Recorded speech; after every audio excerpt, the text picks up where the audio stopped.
Yo, yo, yo, yo, yo, yo, yo, what's the deal, my people? What's the deal, my people? It's your boy Jason Gooner back in the building. And you know what time it is?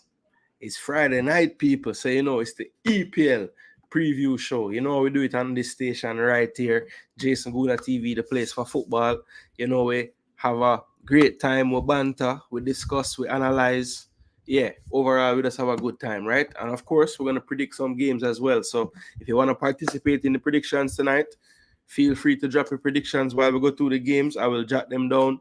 And of course, hopefully, you don't get donkey for the week, worst picks for the week. So, yeah, man, we're going to have a great show tonight. Usually, once we get through the games, usually take about an hour or two. So, we'll be around for a little while, people. So, tune in, strap in. Tonight, I have my libations. So, we're going to have a good show, people. So, of course, the YouTube things you have to do for me, people. You have to like the video. You have to share the video. And you don't know if you're new to the channel, you have to subscribe as well. I don't have on subscribers only. So, you guys just go ahead and subscribe if you're brand new. If you like football, you will enjoy this channel because basically it is football driven. We have football conversations and discussions. And yeah, we also have a good time while doing it. So, yeah, man, let me just let me just share this video to a couple more places so the people can know that we are live. I hope everybody stayed safe. Had some rough weather. Florida, Georgia, the Carolinas. Some real rough situations. Some people lost power. We got lucky. It veered a bit far east from where we are, so we never really get the worst of it.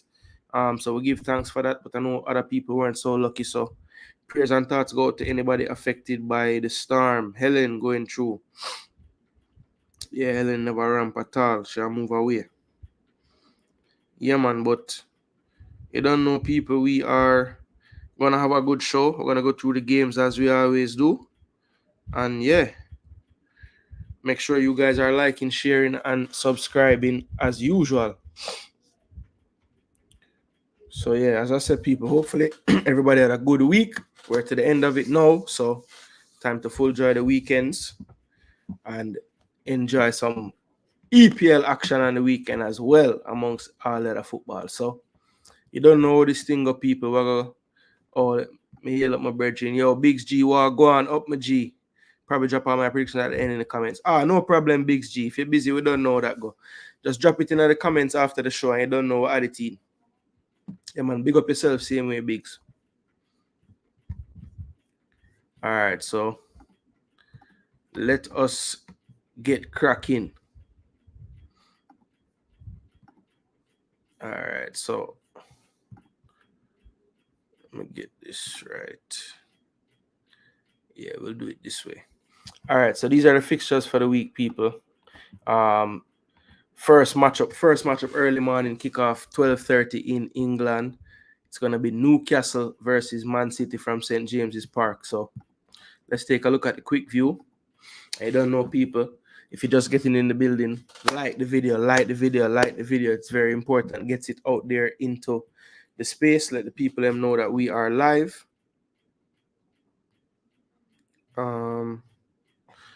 Yeah, so this is the first matchup of the day, people. Man City on 13 points, Newcastle on 10. And you can see the results here. This is the sixth match. So both teams have played 5. So the last 5, Man City, of course, started their Premier League campaign off with a 2-0 over Chelsea. Then they beat Ipswich 4-1.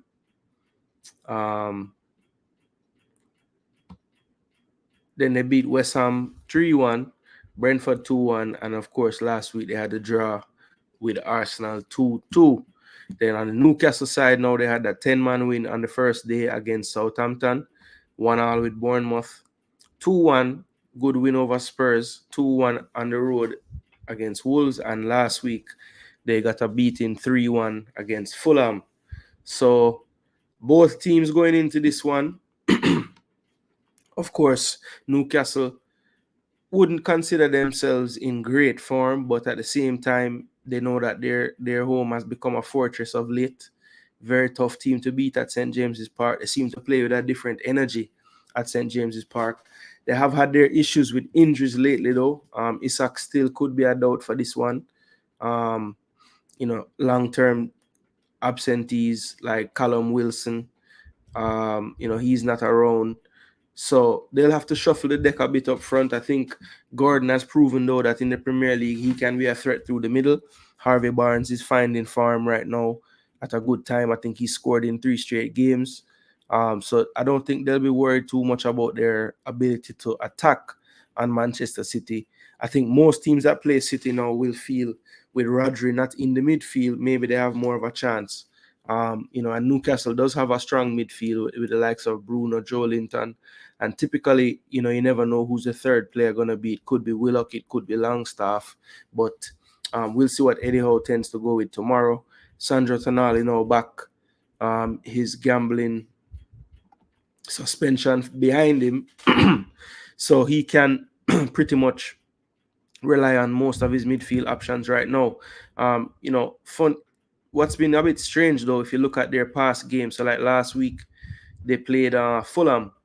And if you look at their starting lineup, one thing that's standing out to me right now, Trippier has been an interesting one. He hasn't really started all the games this season. Did start the last game, was pulled after 74 minutes. Livramento has been the player getting the nod over there on that side. We've even seen games where Trippier has started and he's played on the left. So Lloyd Kelly, another one, has been starting at left back, but has been getting pulled off as well. So I don't think Eddie Howe has quite settled in on what his best back four is right now. I think he's still experimenting. Is Trippier the long-term answer, or is he trying to phase in a new player? What's really going on with those positions? Schär and Byrne has been pretty much his first choice at centre-back, but the left and right back has been up for grabs pretty much since the season started. I think Nick Pope hasn't really come back the same level as he was prior to his long-term injury. So they would want him to get into better form moving forward. So yeah, that's something to watch out for as far as the starting lineup tomorrow. Does he go with Livramento, who seems to be maybe the more athletic choice at fullback? Does he stick with Lloyd Kelly on the left side? That's something to watch for tomorrow.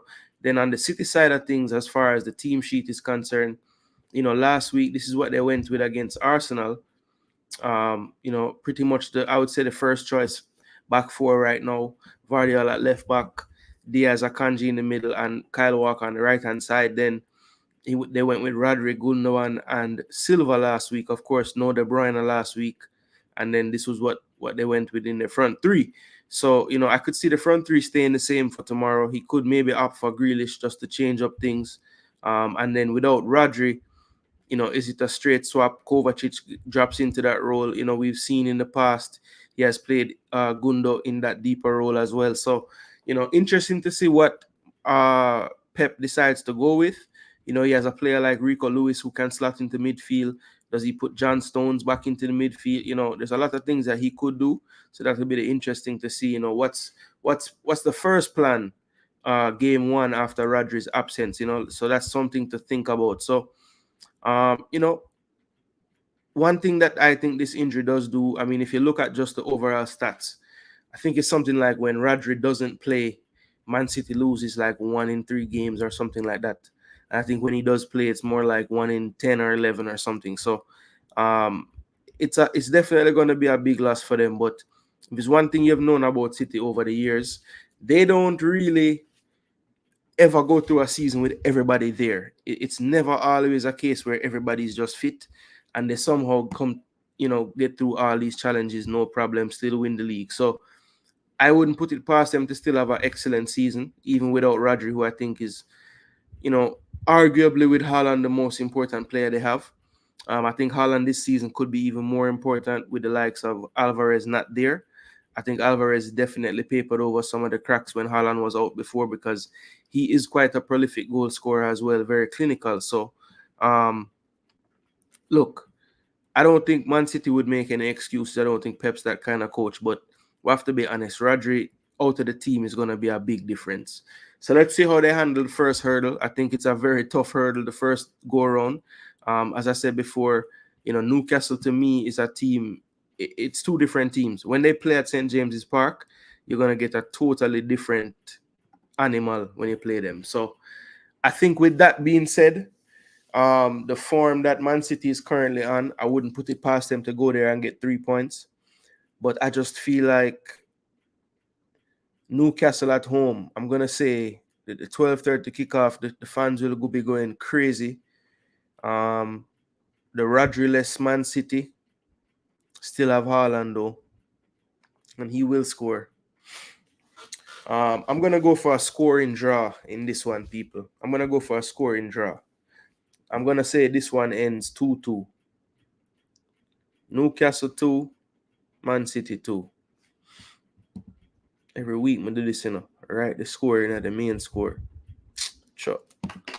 All right, people. So I'm going to check the comment section now, see what people are saying. Make sure you like the video, people. That's the only requirement. And you don't know there's a super chat feature that you can always use as well. We're not going to turn those away either. Big up yourself, Eddie Wagwan. Big up yourself, Eddie Gooner. Yeah, man. At Chile. Wagwan Chile. I'm going to put in at Chile. I know at Chile, I'll give me him score them, Worst player that could have injured. Yeah, it's a tough one, man. It's a tough one. I'm telling you. Reggae Boys community up top. Wagwan. Yeah, man. May I take you in the show last night, man. If you did drop the link more forward, make CC start telling me some madness. Blessings Grizzle, where I say? Blessings Grizzle. Yeah, man, let them know, man. Loud and clear. Like the damn video, man. I stop going so. First choice for who? No, Kyle Walker, give me. Actually, first choice for your coach. And that if you know. And that's the most important thing, Kyle Walker is first choice in your team, brother. When you not play some big guns, Yeah, man. Man, know him need the defending. Of course, it'd be a difference. The best midfielder in the world we're talking about. Yeah, facts. Facts. In that role, the best in the world, for sure. No question about it. Bless up, Chad. Wagwan, my brethren. Yeah, man, we're outside. Gunners again. Next weekend. At Chile. I know where your allegiance lie, so wouldn't expect nothing else. But I see I go cautious this week with the 2-1. Normally, regular City run out here, I say 3-1, 4-2, them thing, You is a madman. City a win 4-0. And that is a real Mackay. Well, real Mackay, I can write down the score them, since me is a madman, Watch there. See Chad? I add Chaddy this week, Because I know Chaddy is a brother way. The man, they probably get most of them right, Man say, a hot Bob Marley Newcastle, I give them. A hot Bob. I'm adding no Duke, I go forward. Big G say I'm going to send Fee one. Fana probably send Fee one. Jano Avis. Avis finished last week. I can't see Avis this week.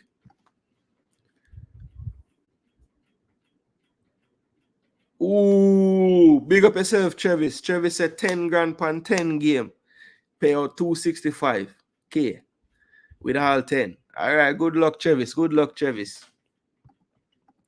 If Pep start Kyle Walker, we conceding about 2 to 3 goals. Walker against Gardner and Isaac, Lord help us.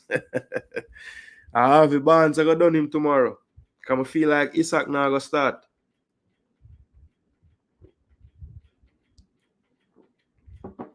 It's going to be Murphy one side, Gordon through the middle, and Harvey Barnes left. Watch. If Isaac play, then I'm not sure how I'm going to do it. It might bench Harvey Barnes. I don't know. Yeah, man. Good luck, brother. Hope you hit that one there. That sounds good. All right. So that is the Newcastle Man City matchup, people. Anybody seeing this video on the replay, you know what to do. Just drop the comments in the after show comment section. Yeah. And we will record the scores. But nobody send it after the game them start and teeth, That not make it. All right. So we're moving to the window now. 10 o'clock games, 5 games at 10 o'clock. But my eyes will be one place, the Emirates Stadium. So all them 10 o'clock games, them I forgot watch some highlights, watch some replay. Because this game now miss me. Arsenal versus Leicester at the Emirates Stadium, people. So let's just take in a quick view real quick. and see what go on. So for Leicester first, people. So Leicester last week played Everton. They drew 1-1. They got the goal in the second half to equalize from Steffi Mavididi. But I like to just see how they're looking going into the week in terms of players. So this was their starting lineup last game: Hermanson, James Justin, and Christensen, and then centre backs Fass and Okoli. Then in midfield now, the reinvented one, Wilfred Ndidi, actually played a little deeper in the pitch in this game. Bilal El Kanous played in behind the striker, and Jordan Ayew was wide. So was Mafididi. Winks and Ndidi kind of played deeper in the system, so like a 4-2-3-1. And then, of course, the ageless one, Jamie Vardy up front. If you look at the subs bench, Bonanate, who they got on loan from Brighton, came in. He can play that role just in behind the striker. And of course, Edward came over from Crystal Palace. He came in late. And then Fatau, their signing that they got over the summer, he came in the 90th to replace Mavididi, who scored on the day. So that's pretty much probably what you're going to see in terms of players. I told you guys earlier in the season that I was worried about all these late forward and wing forward signings that Leicester made. And the reason I was worried is because you see Bobby De Cordova-Reid is there. And I'm telling you, people, I don't like how it's looking for him on this pecking order at all. But let's see. Tomorrow is another day. And, you know, maybe for the type of game that Steve Cooper knows he'll have to come and play at Arsenal, maybe when he looks at his wing options, he realizes Bobby Reid might give him the best work in terms of work rate. And we have seen Bobby Reid a part of some Fulham teams that came to the Emirates and gave us some trouble. So, you know, maybe Bobby can do a job for you more than some of these other players. So let's see. Hopefully. Need Bobby to get some minutes going into this window, though. Get some match sharpness. That's the Reggae Boys fan in me, people. I'm sorry, but yes, I want Bobby to get some damn game. All right, now Arsenal now on the other hand, people, in terms of who played last week, I mean, most of you should know because this game was the most talked about, right? So Raya was in goal. He's touch and go to start this match. We saw in the EFL Cup during the week, we played a 16-year-old keeper. If Raya can't play tomorrow, we don't need to start the 16-year-old. We'll have Neto. Neto was just cup-tied because he played the EFL Cup for Bournemouth already this season. Obviously, he's with us for the season on loan, so that won't be an issue tomorrow. So if Raya can't play, at least we have an experienced keeper that has played a number of games in the Premier League. So, but please, I'm hoping Raya is fit. I think he's on world-class form right now. Not saying he's world-class, but he's on world-class form. So, you know, when somebody's on form like that, you just want them to stay injury-free, keep playing, because, you know, it might not last forever, but who knows? Maybe Raya has turned a corner in his career, and this is just the David Raya that we're going to see from now on. Surely, as an Arsenal fan, I hope so. Centre-back pairing, yeah, they haven't won anything yet, so I'm not going to call them the best in the world, but they are damn good centre-back pairing. Saliba and Magalhaes, excellent pairing. Timber and Calafiori, that's going to be one to watch. Will he go back with this as the back four tomorrow?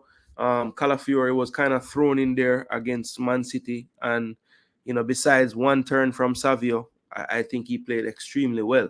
Now, the one turn did lead to a goal, so, you know, obviously it was a big thing, but I thought from that moment on, he really steadied himself.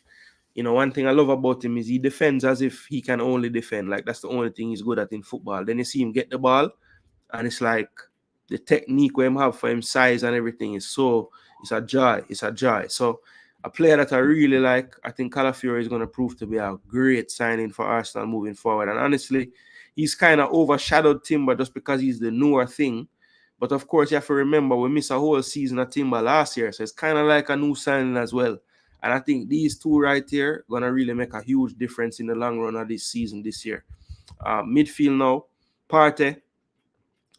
I think he made two mistakes last week that cost us space on the pitch and kind of open up the opportunities for them. And I discussed them in detail earlier this week, so we're not getting into it. But I think Partey is getting better as the season goes on. I think more and more you can see his legs getting under him again. You know, still don't have that burst that he once had. But I think, you know, the more he plays, the more repetition, I think his fitness is getting a lot better, and it is making a difference. So Partey, just keep doing what you're doing, my brother, right now. I liking it, right? Declan Rice, I think similar to Partey, you could see earlier in the season, didn't quite have his legs under him, but I think the last few performances, we're starting to see the old Declan in terms of just that energy across the pitch. I remember some really good challenges to prevent transition from City in the last game. Those type of things you can start to see again in his game. And, nice goal in the EFL Cup as well, top of the box, good shot. Those things are good for confidence. So I think Declan is primed to have a good game this game. Now, of course, Trossard got the red card. Luckily, we had the EFL Cup game, so he should be back in contention for tomorrow's game. I think he jumps right back into the starting lineup. Kai Havertz as well. I think Jesus had a decent outing in the EFL Cup, so did Sterling. But I think they dropped back to the bench, and I think we'll go back to the same lineup right there. Martin on the left, Saka right, and we move. Yeah, so that's my predicted lineup. I think for Leicester, the key things to look at for them, their starting lineup for me is, like I said, does he play a little more conservative? The likes of Mavidi, the Fatawi maybe don't start, Bonanate maybe don't start. He goes more with Bobby Reed and what's his name there? Bobby Reed and AU, a little bit more safe in terms of style of play. You're going to get a shift from the both of them. Both of them good at drawing fouls as well, breaking up the play. So, does he go for a more tactical wing player, or does he still play a Mavididi to keep that threat, that goal threat, that one-on-one pace threat? Let's see how Steve Cooper plays. I think a lot of times when a team like Leicester come to the Emirates, you can kind of know from how the manager pick his 11 how they really want to plan to play this game. So that's something to watch, I think, moving forward in this one. But I think regardless of what Steve Cooper try tomorrow, when you look at everything from the Man City game last week to the 5-1 at the EFL Cup this week against Bolton, I just have this feeling like Arsenal due for a game with a lot of goals as well. We were free scoring last year for most of the season. We haven't really hit those heights yet. I think Leicester just catching us at a really bad time, and I think we're going to put some goals on them. So I'm going to say Arsenal win this one 4-0 tomorrow. We're going to keep the clean sheet as well. I just think it's a bad time for Leicester to be playing us, because right now, yeah, we're kind of, I think the season officially started with that Man City game. So let's see. Let me check in. Bless up, cuz. All right, Nick there. So I'm going to add Nick. Nick said 2-2 in the City game. Yep, I agree with you, Nick. Brando said 3-1 City. All right, Brando, I'm going to need 2 page.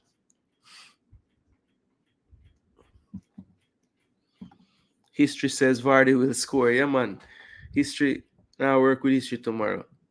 Jamie Vardy, hat-trick, Arsenal 0. So Real Mackay, it's a 4 love City, and now you say 3 love Leicester. Some don't say you're a troll. Jamie Vardy masterclass with the Arsenal red card again, 1-1. Jaja actually write a story for that one day. A story that sound like it would never come true. All right, me go 4 and Chaddy go 3. Gunners up and gun in Nitro.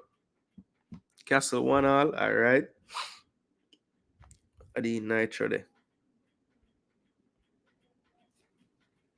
Saka double. That would be nice for my FPL, I tell you. I was thinking about captaining him, Nitro says 6. Jaja. I thought the 4 would have been the most for the night, Wishful thinking. Giovanni Smite, big up yourself, RR said 3-2. Jano. So who are upset? 3-1 my side, the good guys. Yeah, man. Why you give them the 1? You know why I'm going to get the whole of the clean sheet points to me? You're too bad, man.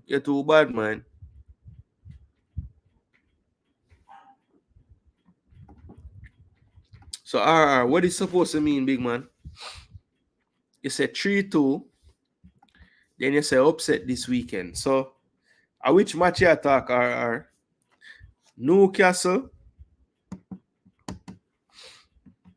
Okay, actually want to know the injury news. So Odegaard, the manager say we might get a surprise before the international break, but more than likely after the break. So the 19th of October, they must say, after the international break. I get a surprise today though. Arteta say Marino train on the grass today. Might be available before the international break. It's a nice one. Kind of forget so we even signed the baller. So yeah, let's see. Brando said 3-0 to Arsenal. All right, Brando. And I still don't understand what you talk about, you know. You said 3-2 upset this weekend. So that could be. I'm not sure. You have to let me know. I'm not really sure. You have to help me out, brother. All right, so that people. Arsenal. So Arsenal in fourth right now. Yeah, so I think that goal difference need to get a little nicer looking, you know, get closer to them double digits. Yeah, man. Sorry it had to be you, Leicester. But it's your time. So yeah, and coach Cooper, give Bobby Reed a game now, man. Stop the foolishness. All right, so next game on the list, Brentford versus West Ham. We have the Jamaicans going at it. I think Pinnock and Antonio should be acquainting themselves with each other quite a bit tomorrow on the pitch. So this is the standings right now. They're close in the table, actually. Brentford in 12th, West Ham in 14th, 6 points and 4 points respectively. Last week, it was a rough week for both of these teams. Brentford, after starting well at Tottenham again, scoring early. Sadly, Pinnock made a mistake, caused the equalizer. And of course, in that one, it ended up 3-1 to the dog shite that is Spurs. 3-1 on the day. And yeah, it was a tough one for Brentford. I think Brentford, though, you know, the points might not show it there in 12th, you know, not really that much to write home about. But I do think Brentford have been playing decent this season. I think even that game, the 2-0 loss to Liverpool, they played well in that game. You know, of course, they got the opening day win and the win over Southampton.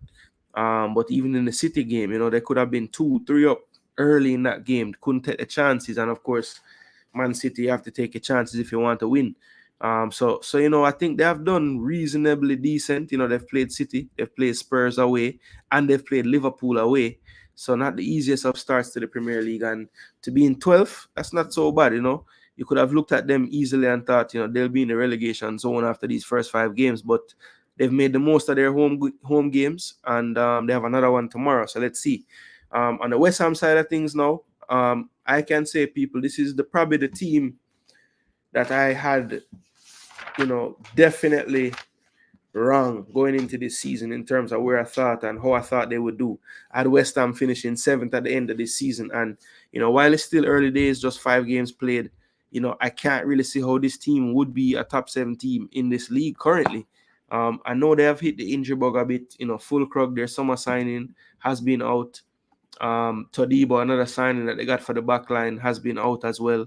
So that hasn't been the easiest to deal with. But at the same time, you know, when you just look at them so far, so this was last week against Chelsea. Now, the thing that I have noticed, Lopetegui is in as the manager now, and definitely it's been like they're trying to do like a mentality shift at West Ham. You know, of course, West Ham, you know, they're David Moyes was the manager for a while. You know, they were totally content, counter-attack, sitting deep, you know, soaking up pressure and then countering. I think right now they're trying to play a much more modern, expansive type of style under Lopetegui. But for me, the personnel not quite matching up to what they're trying to do. So in the last game, they went with this system right here.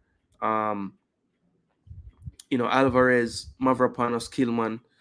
You know, basically that's what it looked like in the build-up phase. And then you had Wan-Bissaka, Emerson as the wing-backs or right and left midfielders, Guido Rodriguez and Paqueta. So right there, to me, in that these 5 players that all are in the middle of the pitch, you know, none of them really have exceptional speed. You know, they're all decent technically on the ball, which is fine. But at some point, they were going to have to run, especially against a team like Chelsea, who, for me, is probably the best transition team in the EPL right now. So I just feel like either his philosophy has to be tweaked a bit, or he has to be careful about the combinations that he plays together. But even still, I'm saying that about him. He doesn't really have the people on the team to play the system. Suchek is his other midfield option, and Soler is his other midfield option, and Andy Irving as well. None of these guys are really, cover the ground, athletic type of midfielders. Probably of all these people, Edson Alvarez would have been the one. He's just recovering from a surgery. Don't think he's at full tilt yet. So I just don't know if they have the right pieces to play that type of system. But look, the fans wanted a change in philosophy. They're getting it, and the results are not matching up with what they wanted right now. So let's see how long that lasts. So I think earlier today I was on a show, and Cranky and JD were on there, and basically they were saying, Cranky was saying, yeah, he thinks 10 games is basically what this guy going to get. If he don't get it right in 10 games, then it's issues. But you see the glaring hole for me in this system that they played last time against Chelsea. Mikel Antonio was on the bench. I don't think they can play the way they play and don't have a focal point type of striker like Mikel Antonio up there, or Fulcro, one of them. I don't think Jared Bowen is quite as effective when he's through the middle, so I would keep him out right. Kudus left. Problem is, Somerville really should be getting some game time, but right now I think their most dangerous attacking players, really and truly, besides Antonio, all play the same role, and he can only play two wingers at once. So he's gonna have to get smarter about figuring out the minutes for these three players, because I think Antonio unlocks them. Whichever two of them is playing with Antonio, they play better if Antonio is playing. So that is it, people. The coach need to figure it out, tweak him system a little bit to suit him personnel, and they might be able to eke out and squeak out some results as them learn the guys the way the guy want to play. So West Ham, Brentford. Brentford, of course, they're the big thing going on for them. If you look at their lineup last week, no Wissa. Wissa is out of there for a few months. I thought Shade would get the nod as the striker, but he decided to go with Fabio Carvalho, who they got from Liverpool. He had a decent game last week as well. So let's see if that stays. He usually switches it up in midfield. Janelt, Norgard, Damsgaard, these players are interchangeable in his system. They have been going with the back five lately, but a lot of times he'll switch to the 4 versus certain opponents. We'll see. If they play West Ham and they go back to the 4, then you can know the coach is saying, okay, we can take these guys because they're not on the best of form. So let's see how that looks tomorrow, if it's a back 4 or back 5. And as far as West Ham is concerned, do they definitely start Antonio? I think they have to, but let's see. Lopetegui might have something else in mind. But for me, I'm going to say I'm not going to let the form dictate this pick. I don't think West Ham have figured it all out. I think Brentford are much more, in tune with what the coach would want from them. And I think that's going to show in this game. So for me, Mbumo at it again. I'm going to say 2-1. I say 2-1 Brentford. 2-1 Brentford. West Ham continue to struggle. Up J. so I go on.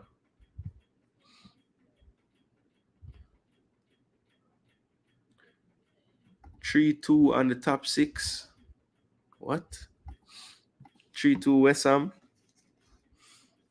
Are the first score you give me when I actually understand. So I'm gonna have the other one them.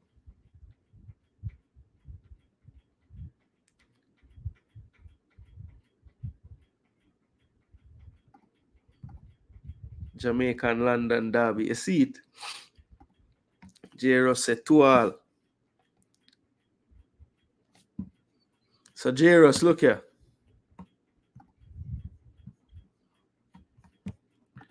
See the rest of the game them I'm gonna do already. Yeah? We reach Brentford, West Ham, J. So give me the other one them. Pinnock was too kind to the trophy dodgers. Yeah, man. You know, the man just passed the ball straight to the man, them star. 1-1. All right, Nick, I got you for the 1-1. Nitro said 2-1 Brentford as well. You know a good pick, Nitro. You know a good pick, Nitro. Actually, said 3-1 Brentford. Yeah, man, the form. Big up yourself in a float. What go on?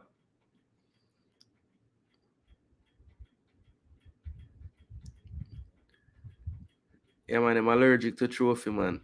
So them go on. Brando said 2-1. Brentford. So 2-1 Brentford is a popular pick, you know. I don't know if I like that, you know. Or give me a score of them. Kudus, Somerville, and Bowen. Boy, anyone Kudus score this week, you see, man. 5 weeks, my persist with Kudus, you know. I'm finally get rid of him, you know.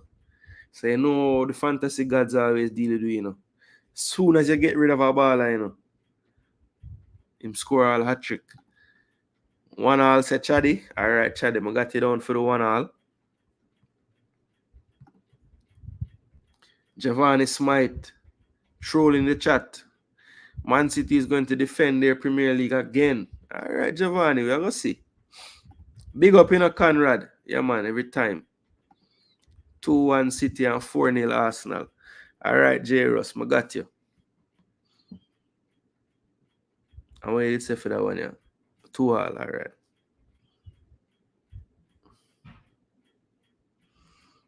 Same score, I go with in a J. Ross, 4-0, you know.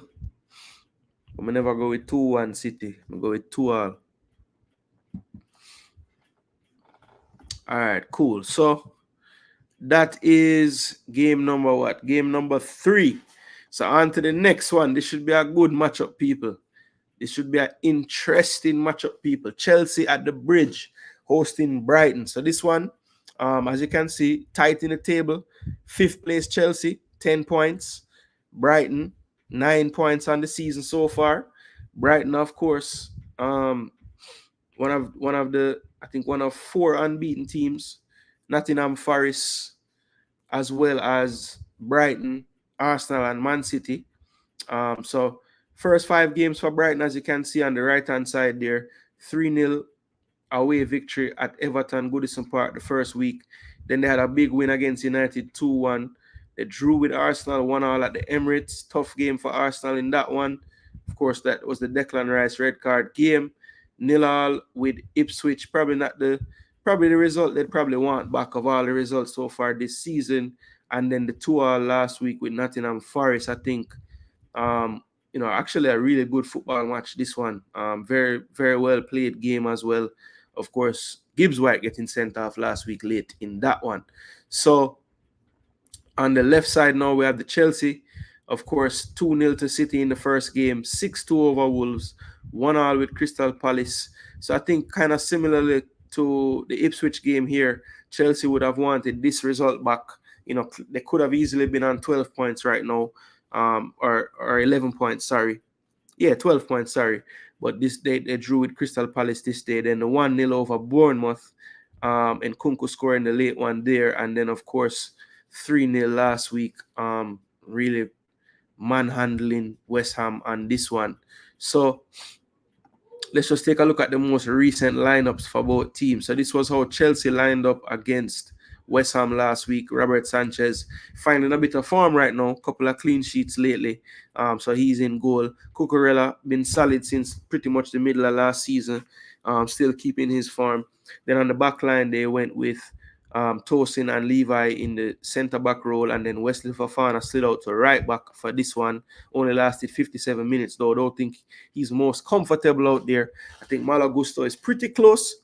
Don't know if he's ready to start yet, but he should be close to getting back into his role on the right side. Then in midfield, last week they went with Caicedo and Fernandes, and of course Sancho left, Madueke right, Palmer in that roaming number 10 role, and Nico Jackson with a nice brace last week, starting off the season pretty well. Then, of course, Chelsea is going to have reinforcements because they have 17 teams. So, the likes of Pedro Neto, João Felix, and Nkunku, very nice options to have to look to on the bench. Mudryk can't even get a look in.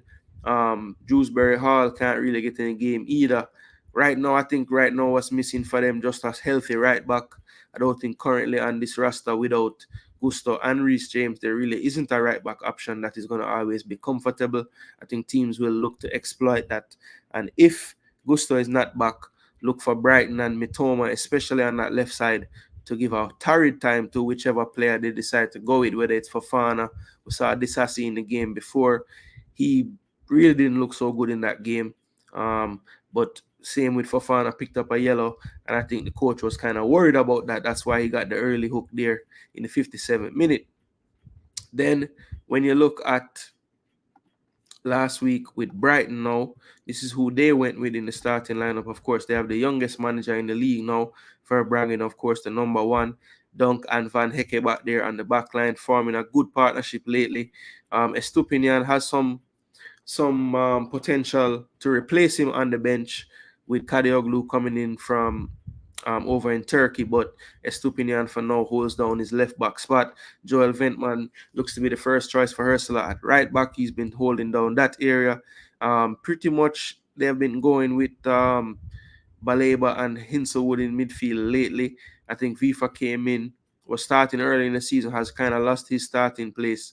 João Pedro, another injury doubt for this one, came back last week but picked up another knock in training, looking like he might have to sit this one out. Ferguson looks like he's back fit, getting back game time, so maybe we'll see some more of him this week.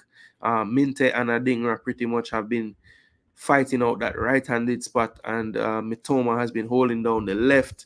Ruta did start in behind the striker last week, Danny Welbeck, but let's see what he goes with this week. Has some other options he could go with. Could play Ferguson up front and play Welbeck a bit behind, but Welbeck has been getting the job done in that striking role, so I doubt if he'll be moved around.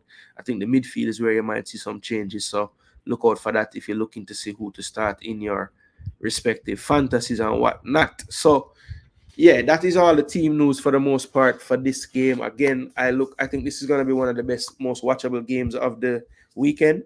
Very sad that it's going to be coming on when Arsenal is playing Leicester. Hopefully, Arsenal can be 4 or 5 up, and I can say, all right, let me just, give a little time to these other games for a little bit, but that probably won't happen. I'll probably end up, because I usually watch back one of the 10 o'clock games later, and this will probably be the one that I watch, because I'm just interested and intrigued to see how these two coaches play each other, because I like both of their systems and I like how both teams are playing so far this season. So I think it should be a good watch for the neutral, and I am a neutral in this kind of matchup. So I'm going to say this game is going to be as good as I'm advertising it. I think it's going to be a good matchup. I think there'll be opportunities, there'll be good saves, good moments. But I think in the end, similar to the Newcastle and Man City game, I'm going to go for a 2-2 draw. I think both teams have similar firepower, and both teams, well, not firepower, but both teams have similar effectiveness so far. And I think they'll both find their own ways to cause problems to the other team. And I'll go for a 2-2 in this one. I think both teams will have some joy, and they will, in the end, have a nice, exciting 2-2. Nick going for the 3-2 to Chelsea. I could definitely see that as well, or 3-2 the other way.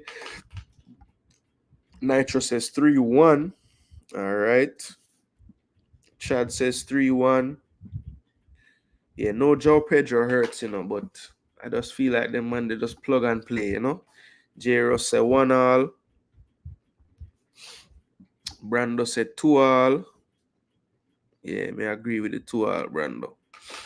All right, everybody with there, I think, have it in hot chili. 3-2 Brighton. All right. Can trust Chile to be the only one for pick something, Yeah, so Chile the only one going with Brighton to do it in the bridge. Couple of draws, and then the rest going for a Chelsea win. So that's a game that's split.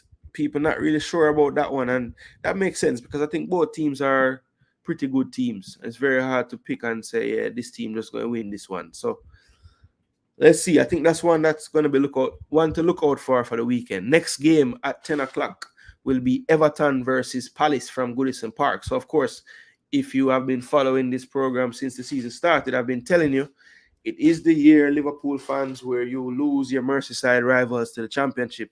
I do not see where the points are going to come from. Sean Dyche's team had 2-0 leads the 2 weeks before last week, lost both of those games 3-2. Had the lead last week against Leicester, drew that game 1-1. Even when they have the points, they're throwing them back.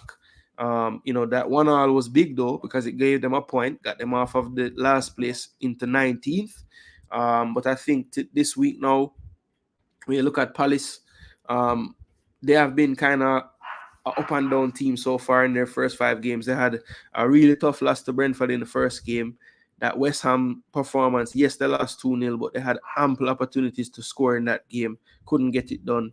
Chelsea and Crystal Palace game could have gone either way. I thought that game, in fairness to Palace, was one of their better performances. The Palace-Leicester game, yeah, that was a tough one. I mean, look, they probably ended up happy to get the point, but it was a very tough game because they didn't get the equalizer until late, but they had so many chances to equalize before that as well. So, I think Mateta rounding into some better form. Last week though, what was crazy to me in the first half at halftime, he took off Mateta at halftime. I couldn't believe it. I could not understand that. I haven't heard anything about him having an injury or anything like that. Maybe it was just fatigue. Maybe he was unhappy. I don't know. But I thought Mateta was rounding into form the week before, and then he took him off at halftime. I just didn't understand that. So as long as this man play Mateta tomorrow, I think that Crystal Palace will win by the odd goal. I think Everton has been getting some goals in the last few matches, 2 goals, 1 last week after being blanked in the first 2. I think they probably get a goal tomorrow as well, maybe even 2. But look, if they get 2, I'd say it's a 2-2 draw. But if not, I think what's going to happen actually is Crystal Palace finds a way to get... Actually, do I trust Palace to get a home victory? I mean, a away victory star. Don't know if I do, Everton first win of the season. I don't trust them to win. All right, so if I don't trust Palace to win on the away, and I don't trust Everton to win, period, I have to go for the draw then. But I want to get the score right.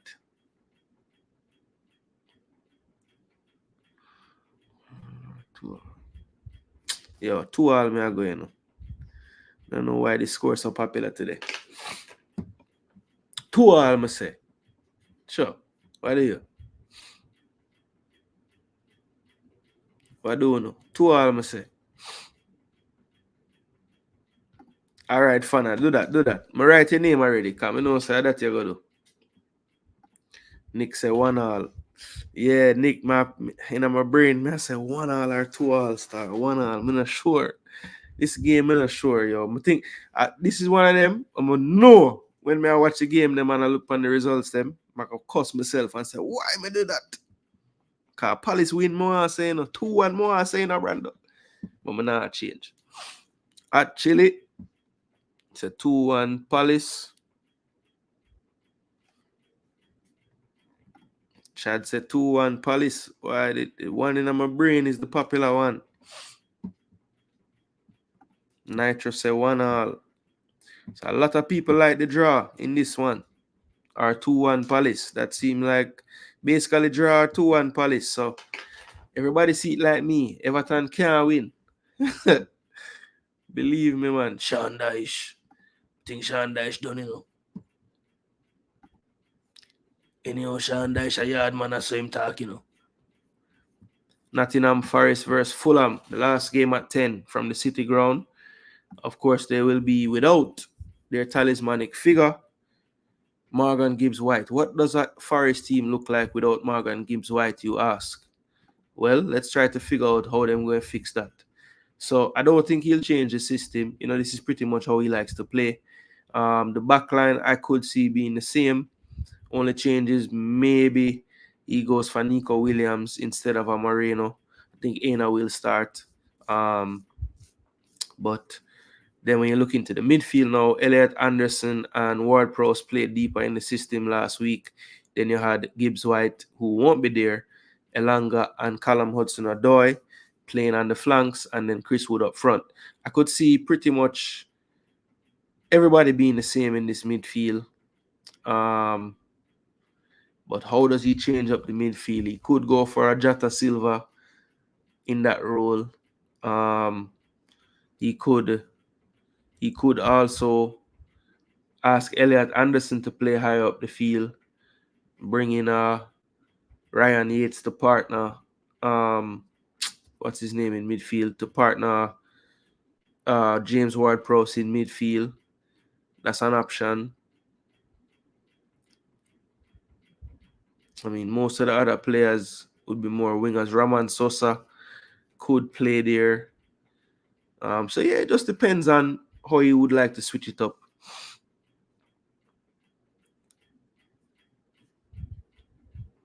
But yeah, it's gonna be tough to fill that gap. I worry for them without him, because he really does do most of the things in terms of that link between the defense and the forward line.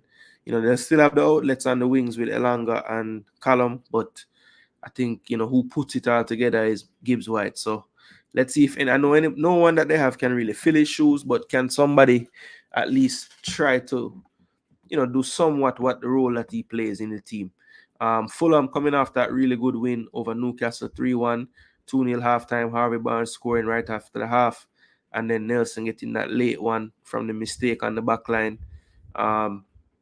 This was Fulham's lineup last week. Tete and Robinson seemed to be the first choice, as well as this. This looks like the first choice, the keeper and back line for sure.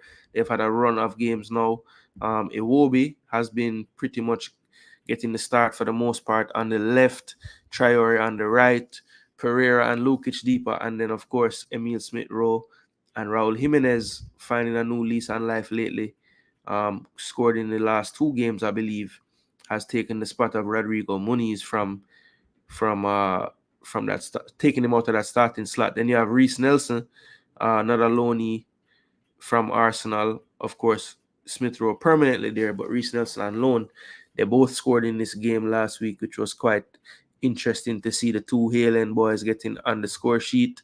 You know, has he forced his way into the thoughts of the manager? Does he stick with Traore in the league? Let's see. That's one to watch. You know, definitely he went to Fulham to get more game time. Probably would love to be starting. But to be fair, Adama Traore has been productive to start the season. So if Traore is doing something, I think you have to go with him until he stops. Because, you know, he goes on stretches where, you know, 20-odd games, no goal, no assist, and these crazy things. So if he's doing something, use him, because he is a handful when he's actually doing something. So, yeah, I think more than likely Reece will be relegated to the bench again tomorrow. I don't see him changing up the starting lineup too much unless there's a late injury scare for some players. So can pretty much pick the team because they have that fluidity, continuity. I think the loss of Gibbs White is going to be a big issue for them. I think Forest leave the ranks of the unbeaten tomorrow. And for me, they're going to leapfrog over them, Fulham, because I think they're going to get the 3 points, actually. I think Fulham wins this game 2-1 tomorrow. 2-1 to Fulham is what I am going with for this one. Let's see what you guys think. Chaddy said 2-0 Fulham. All right, 2-0 Chaddy said. Cool. 2-1 Fulham. Nitro say as well. Actually said 3-1 Fulham. So I repeat last week. Nick going for the draw. 2-2. He believes in Nuno without Morgan Gibbs White.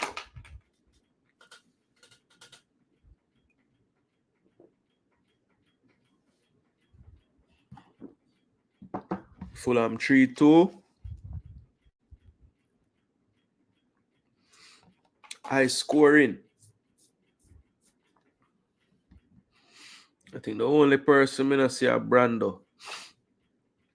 Fana might not say Palace will win, and Fana will let me know the score later. Brando said 2-1 Fulham as well. All right, so interesting. Everybody going with Fulham. and 1 draw. I think Nick went for the draw. Everybody else said Fulham going to win. So, Nick, you can get some separation in that one. You're the only one seeing it that way. All right, so cool. That is that one. So, last game of Saturday, and the one that Nick has been waiting for, and a few others, I'm sure.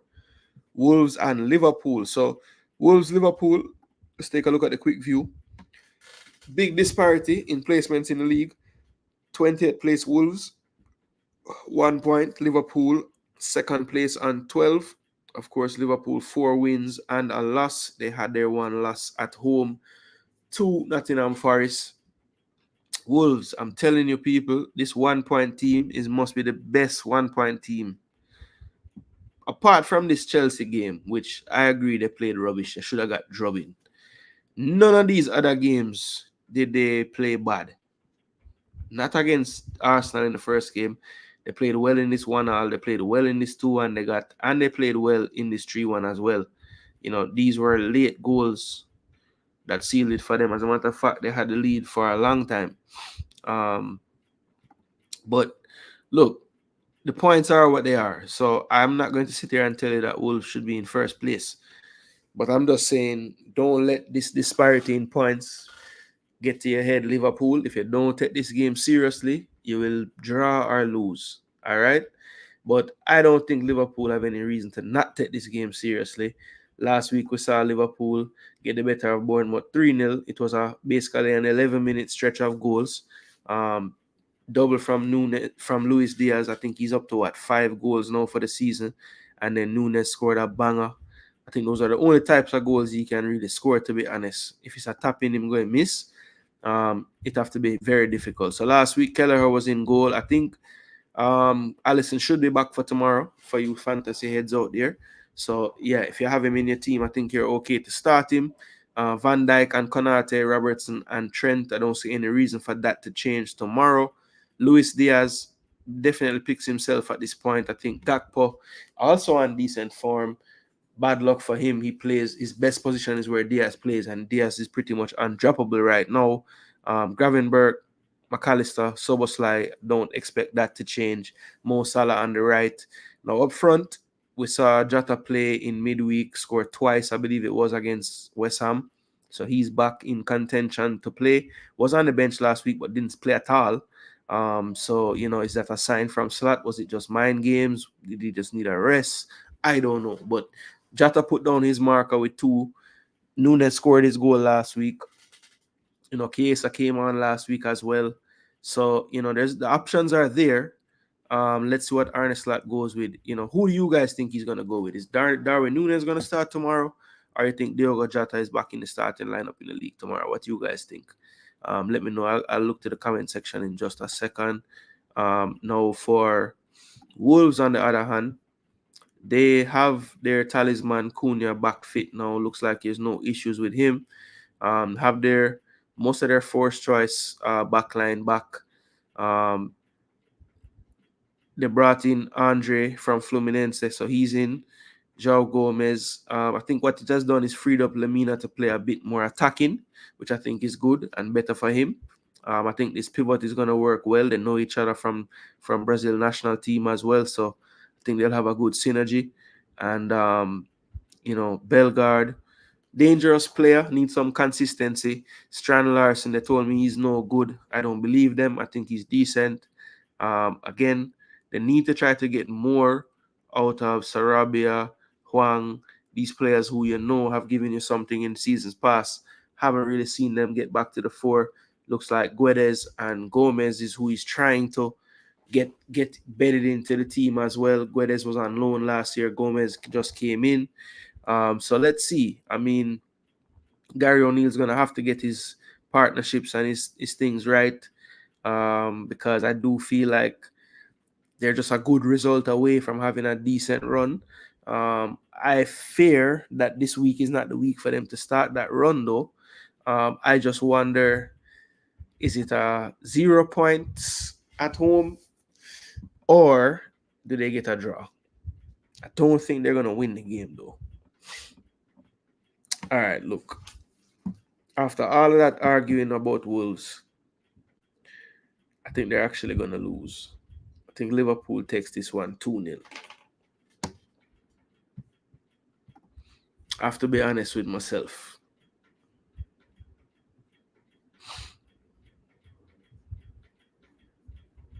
Brando said 3-1 Liverpool. So Wolves dead. Chad said 4-1 Liverpool. Damn. 5-0. I joke. 3-1. I feel like them going to keep a clean sheet, man. 3-1 Nitro.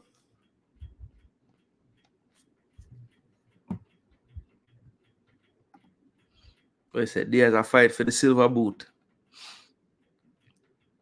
They said no, yeah, nobody can get the golden boot unless somebody drop the actual golden boot front pan Holland foot and him out. Jota to start. Yeah, I have a feeling Jota is back as well. Especially like when him get a brace in at the midweek. Cunha is a dangerous fucker. Going to need Maka and Grav or Curtis, whoever starts to cover on the counter. Facts. Yeah, because Cunha live in that half space, brother. And when him get the ball and start drive with it, not much you can do. You have to just foul him. Jota should start. Agreed. Liverpool 4, Portuguese FC 1. 3-0 Sejeros.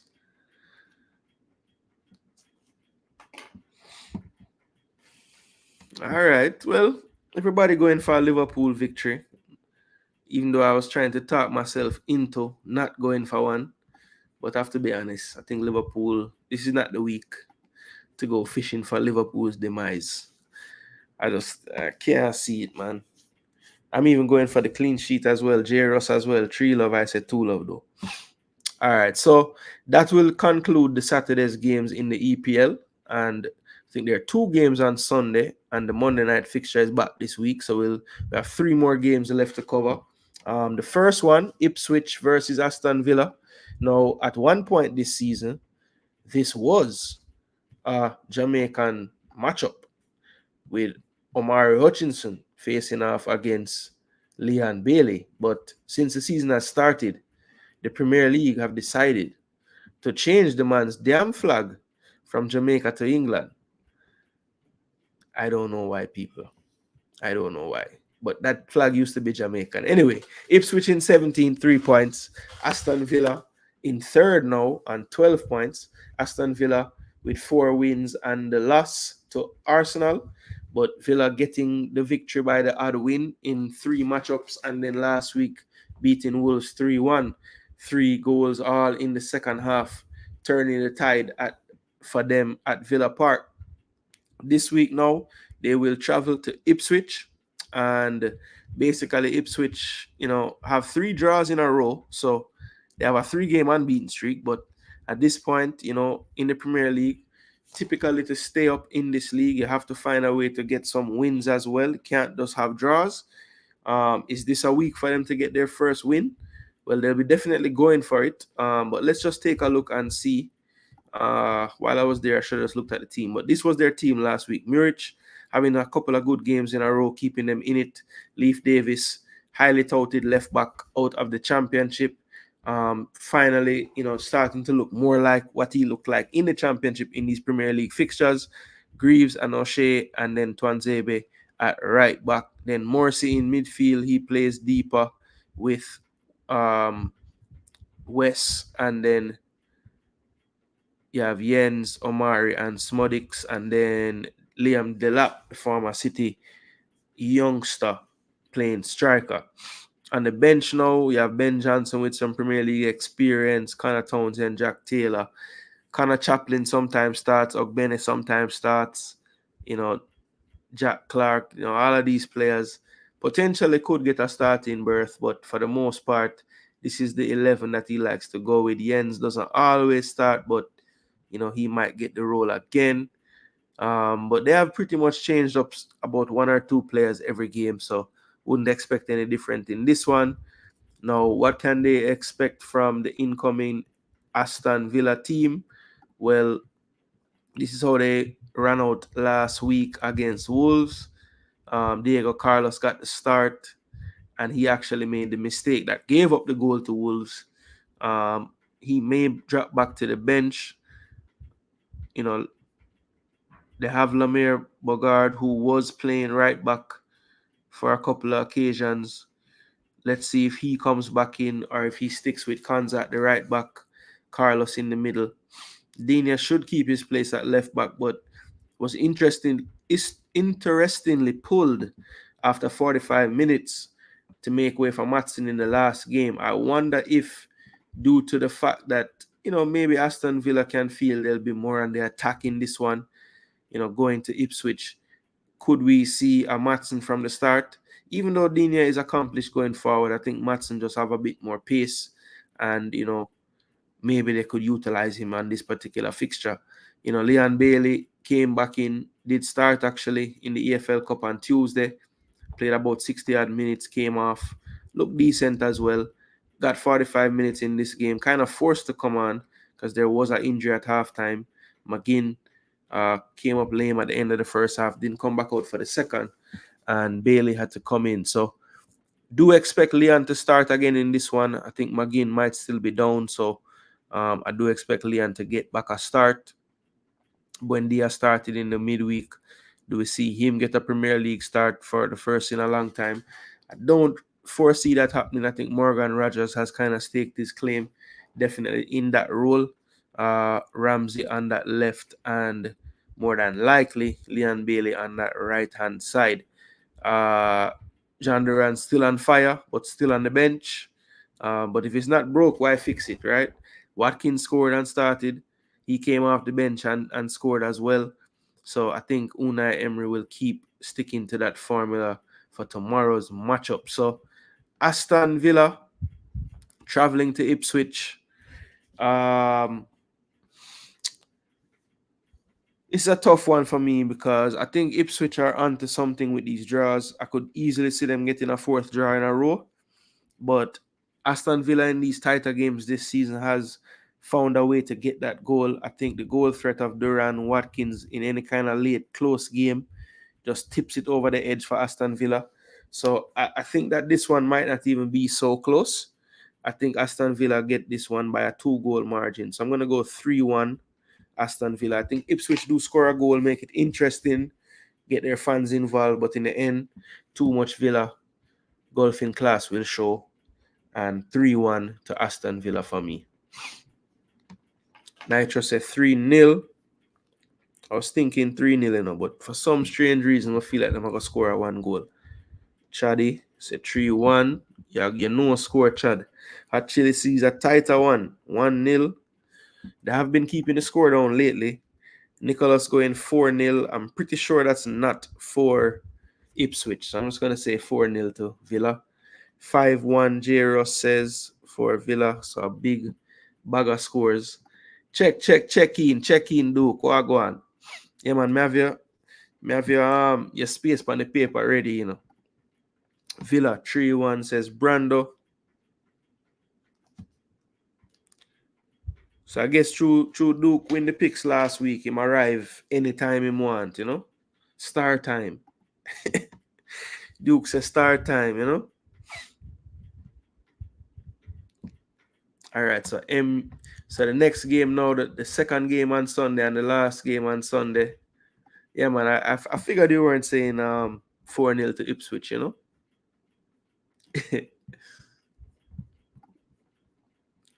All right, so the last game on Sunday, and what a game it is at Old Trafford.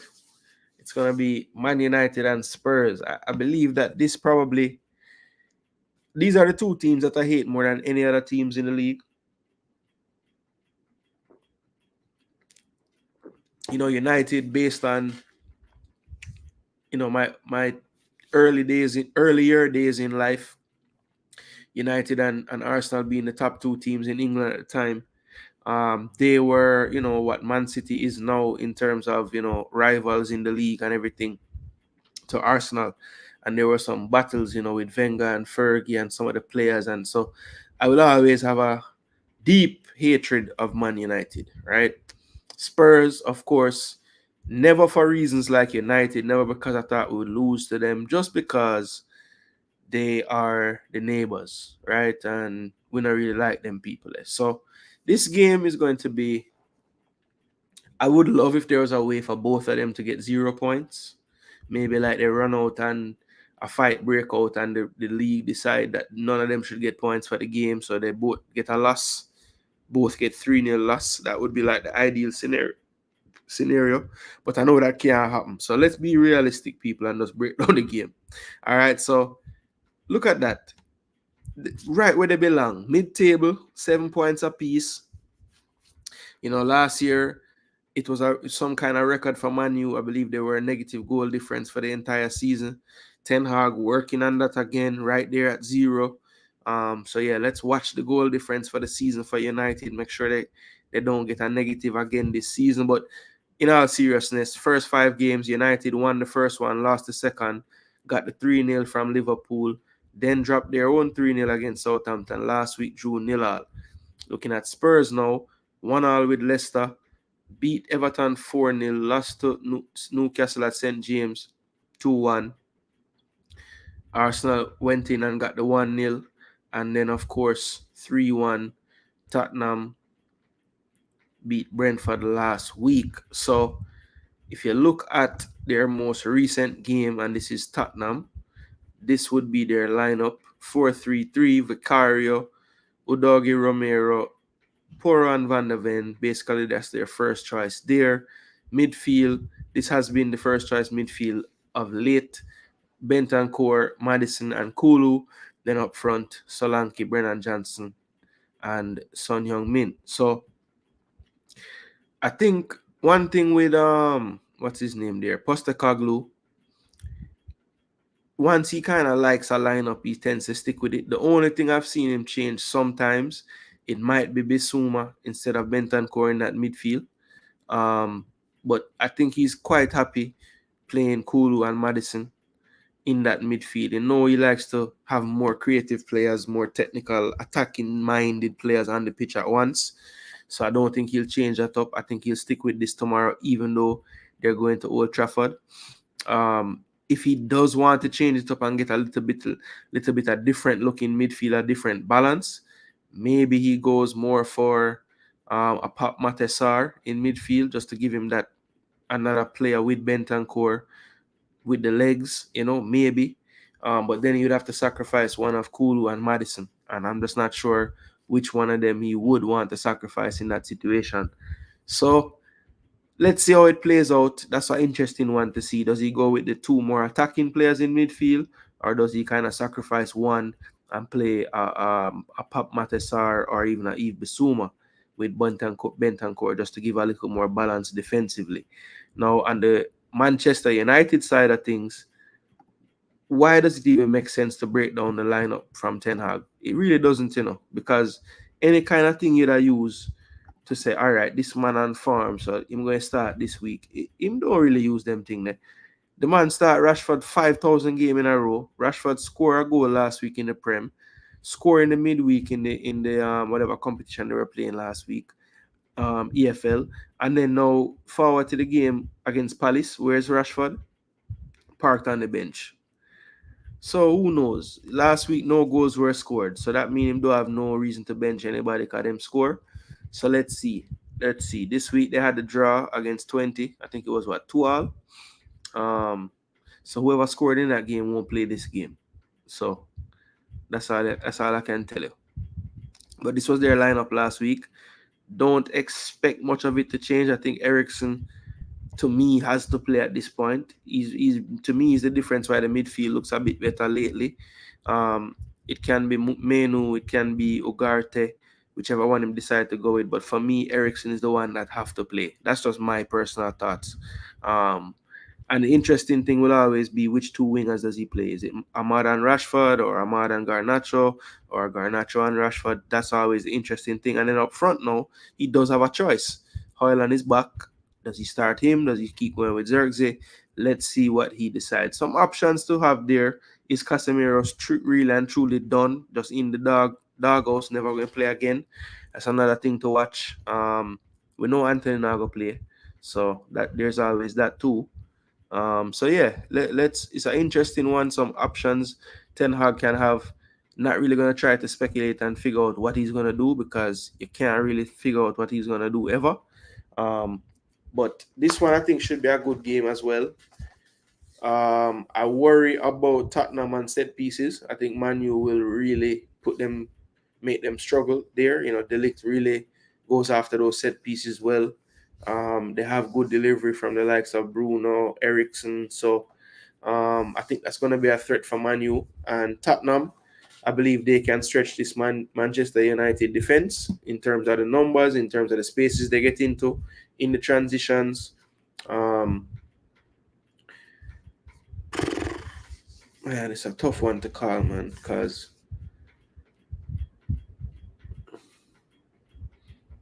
I think both teams have the things that can hurt the other team, that transition game. I will say this year, Ten Hag's team has looked a lot better against transition, and I think Postecoglou's team looks about the same against transition. So there's that. But I feel like Tottenham's players do more with the transition phase. So, ooh. All right. I feel like it's like I'm thinking Spurs going to go there and win, But I don't know. I don't think they'll win. I'm going to go for a 1-1. A conservative scoreline. 1-1. Let me see what you guys think on this one, because I am kind of torn. You miss all the game, them. Mid Classico. 2-0 Spurs. I know it hurt your heart to say that, but I know you don't like Man U neither. So, either way, Brando 1-1. Yeah, I agree with the 1-1 Brando. J. Ross said 2-1 Spurs. Son Masterclass 2-0 Spurs. Son kind of do for a big day for real, Men holding hands 2. Trophy Dodgers 2.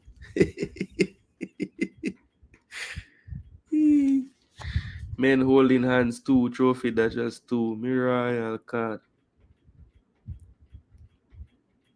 I delete the side, so I don't like none of the side them, fana. Neither one of them. 2-0 top spur. What is a top spur? Triple J said, Man U Tottenham ends in a draw 2-2. Yeah, I was gonna go 2-2, but because I have like 3 out of 2-2, I just go 1-2. I can't bother with the 1 bag of 2s. Fana said can't draw. All right. Chad says Son brace. Fee 2-0. It's a tricky one for sure. Yeah, man, it's a hard one, man. This one gonna be. I figure the picks would be split all over the place. All right, the reigning champ say 1-1 Brentford. All right, you go wrong this already. 2-0 Arsenal. That make more sense.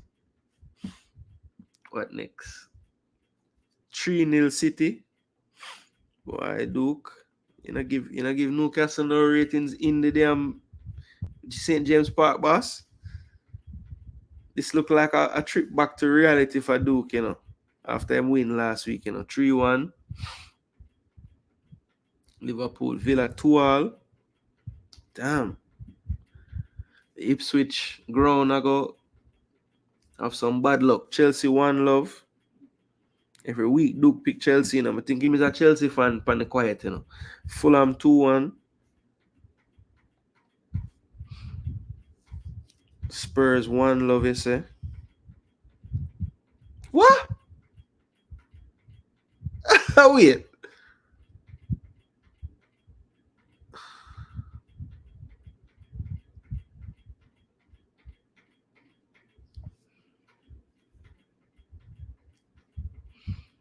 One Brentford. Okay.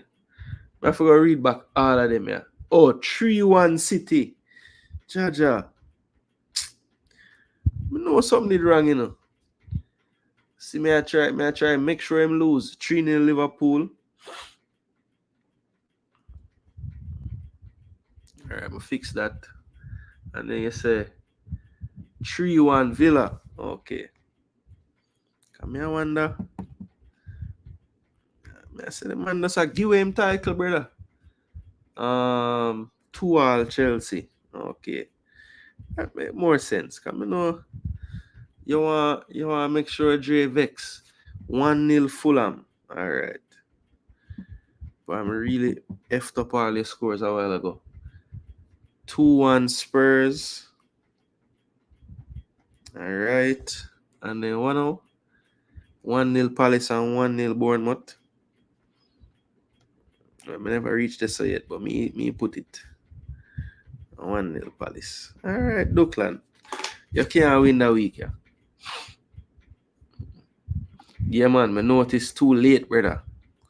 I noticed too late after I write like 4 of them. Big up my sports world. What go on? What you say? Watch along a morning. Alright. I'll drop a like on it from now. 3-1 to the Arsenal. Saka 1 year is Sterling, but I love that. 2 Nigerian and a Jamaican. Whoa.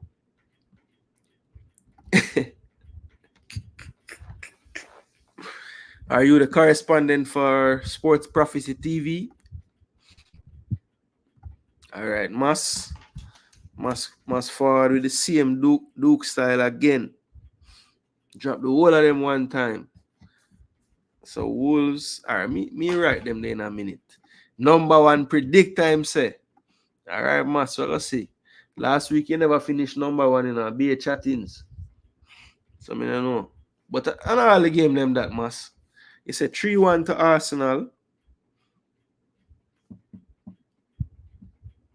And then what else you say? 2-1 Liverpool.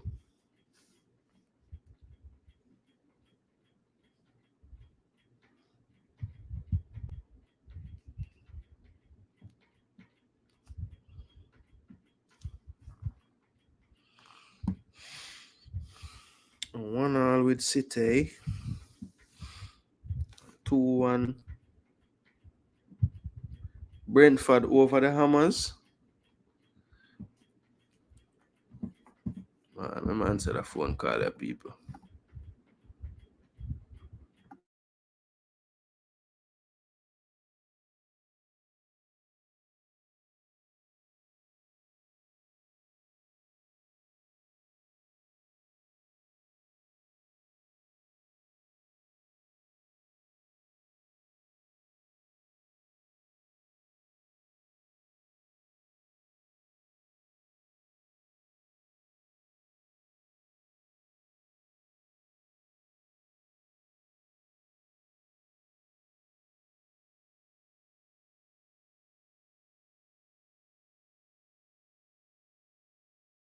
All right, people, my bad. Me have to take the call then. Forest and who? Forest and Fulham. Well, Massey almost have the whole of them. I don't get a score for Everton Palace and Man U Spurs. Yeah, once you give me them there, give me the whole of them. All right, so that is Spurs United. And the last game of the weekend, people, Monday Night Football in England is back. 8 o'clock England time, 3 o'clock America, 2 o'clock Jamaica, 12 o'clock on the West Coast. 13th place Bournemouth versus 18th Southampton. 1 point for Southampton, 5 points for Bournemouth. Last week they got 3-0 from Liverpool week before that, lost from a late goal to Chelsea.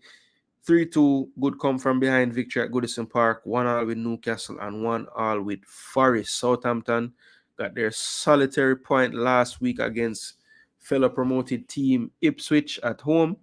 This week they will be traveling to Bournemouth, and I don't think it will be a happy travels for them.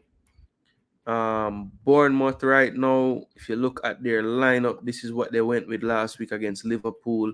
Kepa in goal, Dean Howson, the youngster. Zabarni, that was the centre-back pairing. No Senesi last week. Kirkis left back. Julian Araujo right back. Midfield, Cook and Christie pretty much always start in that double pivot. Then you have the 3 behind the striker, Kluivert in the middle, Tavernier left, Semenyo right. Sometimes the wingers can switch as well.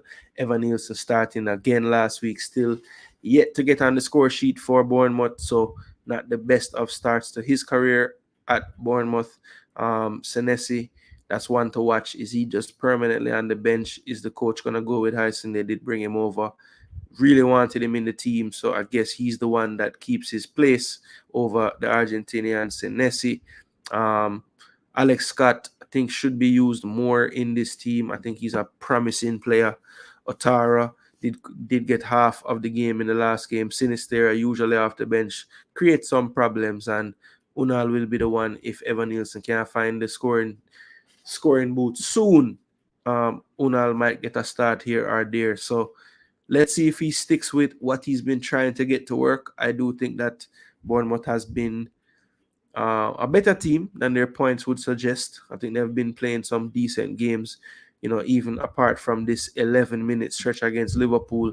They didn't play terribly in this match either. So Bournemouth, I think over the long run, the results will get a bit better, and you'll see them kind of, pretty much nestle themselves somewhere around mid-table, 10th, 11th, 12th, somewhere in there for the long run of this season. That's where I have them at least. Southampton, on the other hand, I think they'll be a yo-yo this season. I think they'll be going right back down. I think this team really reminds me a lot of Company last year with Burnley. They definitely try to play the right way, build out from the back. They don't care about being high-pressed. They're going to still play their way. But I think it's at times a bit too much for this squad. If you look at their team last week, their starting 11 and their lineup in general, their squad, Ramsdale in goal, Harwood Bellis, and Ben Narek as the centre backs. Charlie Taylor and Sugawara started last week. Kyle Walker-Peters benched. Then you have Flynn Downs in midfield, their captain. Adam Lallana with some experience in the Prem. Matty Fernandez, Ryan Fraser, Tyler Dibbling, the new sensation, 18 years old, got his first goal last week, and then Cameron Archer led the line again. When you look at their bench now, Kyle Walker-Peters, as I said, didn't get any playing time last week. Usually a starter for them. Joe Aribo, pretty much a bench player at this point. Armstrong was who carried them goal-wise in the championship last year. He's been relegated to the bench. Ugochukwu Deloney from Chelsea can't really cement his place in the starting lineup. Ben Brereton, proven goal scorer, but was on the bench last week as well. So I don't think that the coach has pretty much found his preferred 11 just yet. He's still mixing and matching, trying to find his best combinations. I think this is the game where Bournemouth finally finish off some of those chances that they've been creating. I think Semenyo has like the most shots in the league or something like that. I think he finally gets back on the score sheet again. So, yeah, I think Bournemouth find the 3 points tomorrow, and it will be a big one for them, get to 8 points, a little more breathing room from that relegation area. I say they get this one done, and I'm going to say they win it 3-1. I think Evan Nielsen finally gets on the score sheet as well tomorrow, break his duck for his new club, Bournemouth, or actually not tomorrow, but Monday. So, yeah, that's my last prediction of the weekend. 3-1, Bournemouth over Southampton. What do you guys think will happen? Do I have an EPL fantasy team of the week? Well, I don't really want to show you people my fantasy team so that you guys, because I use my wild card this week. So my team is completely different. I don't want to give anybody no ideas. People will just thief your ideas, Sean, and run with it, like them great too, So when the weekend done, I will show you what I did to pick my wild card team for this week. See? But now giving people no ideas, no free nothing, Sean. Them have to go pay me. 1-1. Nick said 1-1. Yeah, I was thinking maybe a draw, but I think Bournemouth finally, brother. Yeah, me like that score the Nitro. 3-1, me say. Semenyo, Evan Nielsen, and a 1 goal. All right, Fana say, yo, I'm just going to send it now. All right, Fana, I'm just write off everything. 2-0. Make sure I read this properly. Chelsea, Brighton. Why you can't just write the game them in the order of the damn thing? Chelsea, Brighton, 2-1. West Ham, Brentford, 1-0 to West Ham. Palace 2, Everton 0. Neverton.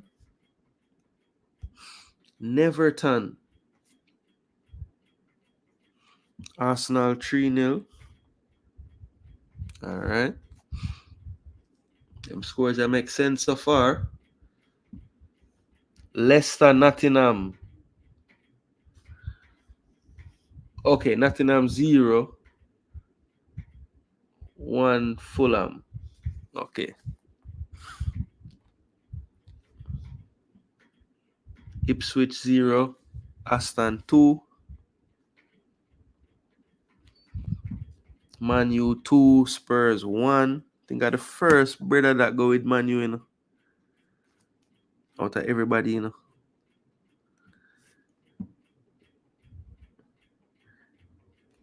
Not even Duckland. Duckland pick Spurs to Rasta Judge. Let me go back to I can't believe that. No, man, pick 2-1 Spurs. John, Duke take this picks thing serious, you know. Man want to win the trophy. 2. Man U 2, Spurs 1, Bournemouth 2, Southampton 0. So where the Liverpool one day. Fana, you leave out Liverpool. Yeah, you don't have the Liverpool game, Fana. You almost had all of them. One more game, Fana. Bournemouth 2-0. All right, Mas. But Mas, you know, give me all of that game, them. Oh, see them there? Right, that way. So I miss them, yeah.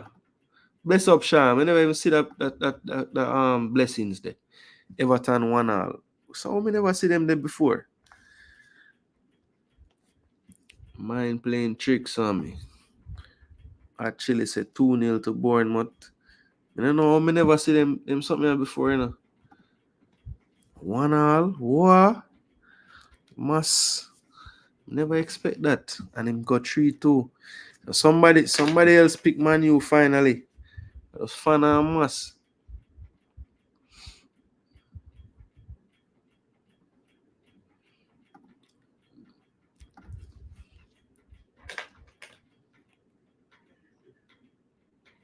Two 0.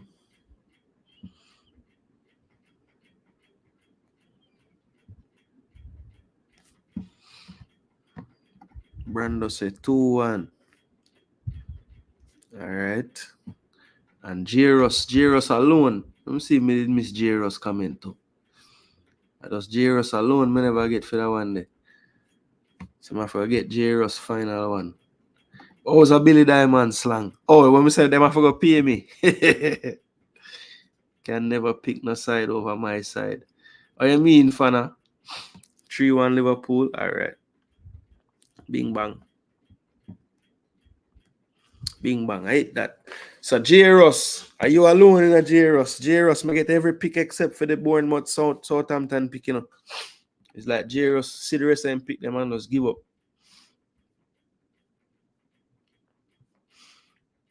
Yeah, people. So, another one in the books.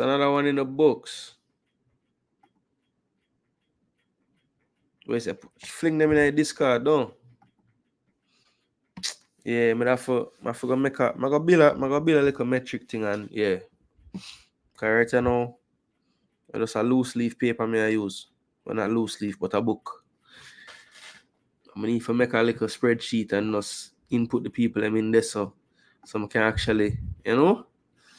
Yeah, man, the thing soon, the thing by the time all the people that want to play now, they're gonna say blow. Wow. Remember when Jason used to just write down the game them? Now we can just go on him app and just do it. Yo, it make later sweeter people when you're there from the embryo, from the beginning, from the genesis. Spuds are loser mentality. That's a fact. Me all hear name Pastor No Clue. I thought about what? The Arsenal and the Dark Arts, we can't play like that, or some crap you must say. My brother, just relax. If anybody can't talk to me, are you can't chat to me, big man. Easy yourself. But anyway, people, we now hold up everybody Friday night, you know. Me, myself, my gone. Big up on yourself. Thanks for everybody that tuned in tonight. Let me check the likes on the video, because I love bad mind man video in a star. When man look up on the likes, man said, John O star. I want to stay so. Alright, the likes could have better still, but we're not fighting no. We're not fighting no. Big up on yourself and to all those that tune in for the entirety of the show. Boy, I'm a rate, you know, and I love football like me. Just love chat about football.